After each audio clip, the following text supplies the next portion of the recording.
I text him sometimes and go, hey, do you think I should do this part that has an accent? And he'll sometimes go, dude, it's a good director, you know. And also it's not, you know, there's no other way to do it but that. So I would do it. Right. And then sometimes, no. Does he ever do roles like that? No. He's never. Nope. John Cho. And that's why I look up to him and I tested together for Harold and Kumar. Really? It was between him and I. Right. We tested like 10 times. That's hilarious. And when he got it, I went into rehab right after that. But I remember getting out of rehab and they were shooting the movie and him telling the producers, give him a part. Yeah. And so he gave me that little part The in that Asian movie. student. That student, He right? killed that shit. It was fun, yeah. But he did that. He's a good guy. He really is a good dude. And I love the guy, you know? Okay. Yeah. Okay. I don't know. I fuck with John Cho now. I didn't know how to feel about John Cho. I fuck with him now. Why? Yeah. Why? You I had a thing. I had a What's the thing? It was a stupid thing. It was a stupid all right, thing. all right. I was just trying to interview him one time for Harold and Kumar 3 premiere. And like I was like doing a press thing for somebody. And I was like trying to go up to him and then he was like, who the fuck? And then his like PR dude stepped in like, yo, chill. Yeah. You know, so Yeah, like, I think for some reason I have a thing him. like that with Steve Aoki. This is why I've hated Steve Aoki Really? for 17 years. No, really? I swear to God. He It's was so DJing funny. at Cinespace, and I was writing for Complex or something at the time when the Complex's first issue. They're like, go interview Steve Aoki this weekend. And I'm like, okay. And he was literally in the middle of his set DJing, and I walked up and I was just with the recorder. I'm like, Steve Aoki, I have a question for you. And he was just like, yo, don't shake the tables. And I was just like, this guy sucks. And ever since, fucking asshole? that's all it took. What? And ever since then, people are like, You're oh, right. Steve wants to do something with you. And I'm like, no, I can't do it. Oh, and it's this my God, what a Korean baby. It's like a Korean baby hate. It's like it's little things. Like it hurts more when it's from your own people. Like acting Yes. Hollywood around Yeah. you. You know what Yeah. I'm saying? I'm like, I don't know. what? It's a little bit. Well, Maybe no, I'm maybe an we're too AHA. sensitive about it. I'm I an don't know. AHA. I'm the same. There was a kid. He just moved into LA. He was at a comedy club. And I was going to this club called Joseph's on Monday night. Yeah. Yeah, And I- Joseph's, remember yeah. Joseph? Yeah, And Loose Tooth, I Joseph's. knew the door guy so I could get in.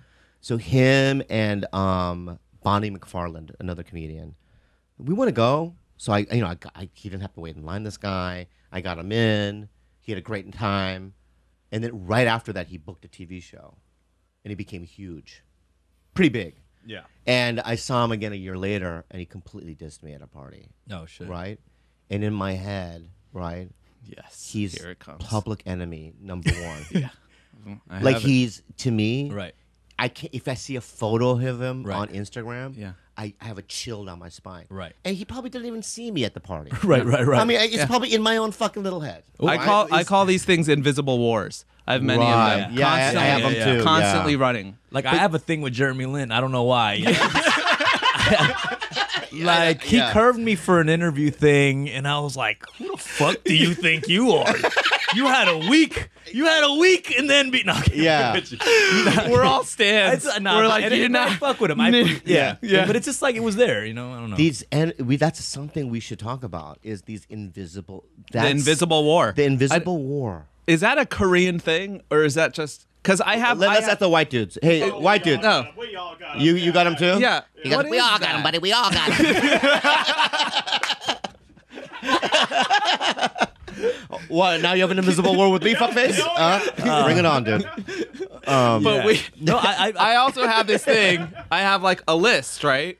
And everyone, the joke is always, it's very easy to get on my list, and it's impossible to get off. Like you do one little thing like that, and you Right. get Oh on the list. God. grudges, right? And I used to literally have it up in my office, and people would come in and they're like, "What do you have against Steve Aoki?" And I'm like, "Well, let me tell you." And I'd have these crazy stories, and they're like, "Does anyone know or care?" And I'm like, "No, it's just these things that I carry with me, Right. these invisible wars." It help. You know what? It does help kind of fuel you a little bit. It does. though. It's almost like I need it. Yeah. You know, like I Yeah, almost need it's weird. something to war against. I don't know if you guys are like that with your work, but No. if I don't have that, then I get very unmotivated. Yeah. I'm uninspired. I need like this thing to constantly go after. Yeah. Like I hate that guy, and Yeah. then it gets me going to it's weird. the Yeah. hate list. It's like a curve. We call it a curve list because if you see those people, you Yeah. curve, Yeah. Like You don't Neil wanna- Brennan did a couple of months ago. He commented on one of my jokes, right? But he was trying to be funny. But in my head, I turned it into, oh, Yeah. you want to have a war with me, right? And it consumed me for like 2 weeks. Yeah. Right. And one day I just was at the club. I got to do this new joke, right? And I did it. It was a really great joke. And then after I was done, Neil Brennan came up to me and kissed me on the cheek. He goes, "Good to see you, buddy. I love you." Right. And in my head, I'm like, oh, You're confused. for 2 weeks. You know what I mean? I had this thing. Right. Okay, so that is the other side of the invisible war, is that if the other person relents or somehow, you know, gives in, you love them more than anybody else. Right. What is that sickness? What is that sickness? It's disgusting. We have to talk about it. Yeah, it's disgusting. Is it just acceptance? Is it like it's a validation thing? But it's like you pick a war with someone who doesn't care, and you fight him, and then they're nice to you, and you're just like, "Yo, man, you're my boy." It's true. It's a war they don't even know they're in. I know. I feel so pathetic about it. Like if Jeremy Lin came here and was like, right, dumb, I'd be like, "What's good, bro?"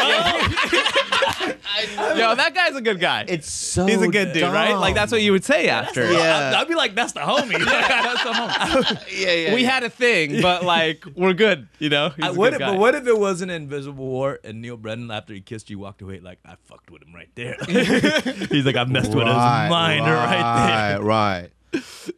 Well, then if I got a recording of that, then there would be another war. Then Yeah, If That'd a be a very realer visible war. Yeah. Very a lot of visible people hear wars. about these little beefs too. Yeah. Like maybe Steve Aoki is gonna hear about this. You know? Yeah. Next time he sees, he's gonna act like he didn't hear about it. Right. It's gonna be cool. But like, why do we need that? Do we need the drama? Like we're constantly looking for friction, you know? Like is it a guy thing? Is it like an alpha male thing? Like do women do this? Maybe do it's women do like the invisible war, or are they just outright I don't like that girl? I think it's an insecurity within ourselves. Oh, too. for sure. Because we have Yeah. these interactions and we kind of also feel like they should know who I am, or you know Right. what I'm saying?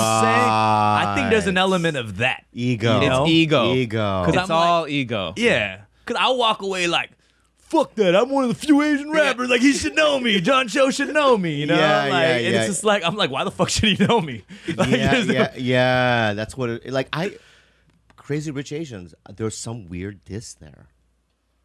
Wait, When that movie came out, Diss right? against like you? I would, yeah. Oh no! I have an invisible Hold on. war against that movie. Hold on, can I? What do you can mean? I- Like, okay, can like- I high Because five? I tried to get have an invisible war against that movie too. You know who else has it? I don't want to put him out, but Yeah. Ben Baller. There's so many of us. Right. When I talk behind the scenes, I'm like, oh, what about that movie? They're like, man, fuck that movie. Like, I didn't get. Oh, you know what? I didn't get invited to the whatever. right. whatever. Yeah, You're right. yeah. That movie was like a big thing for the other Asian communities who weren't a part of it. Yeah. Like, we felt Right. damn near left out of it. Yeah. Yeah, at the Steve time. Yoon went to the opening. Randall Park. I googled it. Right. Yeah. Randall Park went to the opening. I was never invited to the opening. I actually Right. was invited to the opening, Fuck you, still, Bobby. But still, There's like, war. You want more, like, Yeah. right. And so with Searching, with John Cho's movie, they made like an active effort, like come do this, come screen it, whatever. And I'm like, I love this movie. It's great. Everyone's like, why aren't you saying anything about Crazy Rich Asians? And I'm Yeah. like, I don't. It's almost like an ego thing is stopping me from like, well, what is that? It's so weird.